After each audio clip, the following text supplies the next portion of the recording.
Let me show you all display settings that we have available on Samsung Galaxy S26 Ultra. First of all, we're gonna go to settings. Next, in here, if you scroll down, then you should be able to go to display. And there we go. Here we can start from the top, of course, where we can choose between the light mode and the dark mode. So if you prefer to use the dark mode, you can turn it on over here quite easily. We can also go to the dark mode settings to create a schedule for the dark mode, so it can be automatically enabled and disabled at a selected time or based on the sunset and sunrise. Besides that, we have the screen brightness section, so you can adjust the screen brightness over here. You can just move left and right on the slider. We can also toggle adaptive brightness, also known as automatic brightness. And if adaptive brightness is off, then you have access to the extra brightness option. In here we can also find the privacy display, which allows you to limit the visibility from side angles, and you can just turn it on or turn it off quite easily just by tapping on the switcher. And if you go inside, then you have a couple of additional settings, like for example conditions to turn on.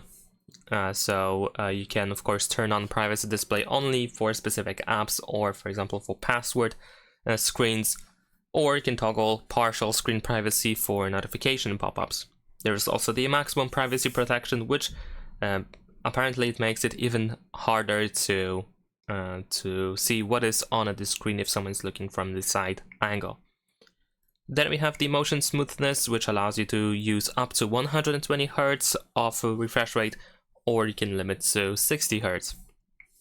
There's also the eye comfort shield, which in short turns the screen yellow or orange-ish to protect your eyes, especially if you are reading on your phone, reading something on your phone at night.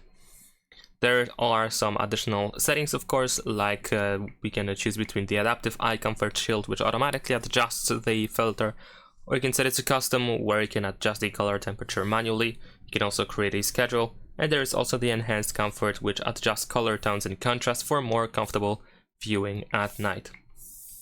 Then we have the adaptive color tone, which adjusts colors and white balance based on ambient lighting conditions. We have the screen mode, where you can choose vivid or natural colors. In the case of the vivid option, we can adjust the white balance, and we also have access to advanced settings, where you can adjust the screen color palette even more. After that, we can find the font size and style, so we can just easily customize the font that we use on our phone, and you can also make the text bigger or smaller. Screen zoom is pretty much the display size, so you can make everything on your screen bigger or smaller as well.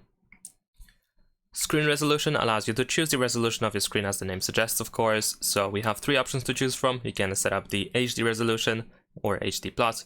There is also the Full HD+ and Quad HD+. Camera cutout option, which allows you to hide the camera cutout for specific apps. Screen timeout, which decides for how long the screen should be on before the phone tries to turn it off or put it to sleep. There's also the keep screen on while viewing, so if you're looking at the screen and you exceed the timeout over here, then the phone might still keep the screen on because, well, you are looking at it. Besides that, we can find the easy mode, which makes everything just larger on the screen for easier access and to improve the readability. We also can find edge panels, which is the sidebar, which allows you to access a couple of different features in here.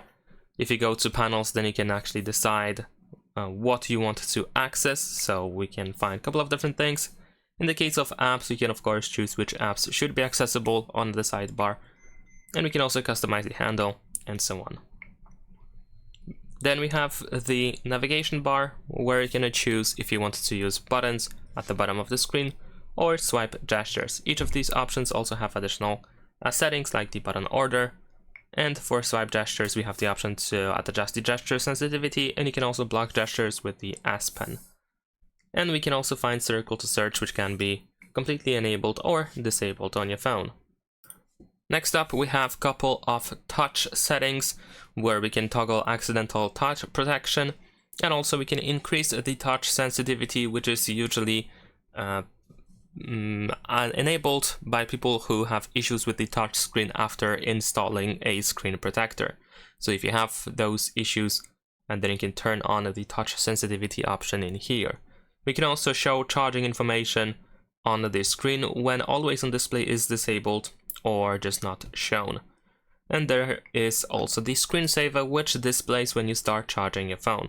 So we can choose the screensaver in here among all of these different options, and you can also tap on preview in order to see how it looks like. And that is pretty much it. Of course, if you're looking for some further visual settings, then you can go, let's say, to the wallpaper and style over here.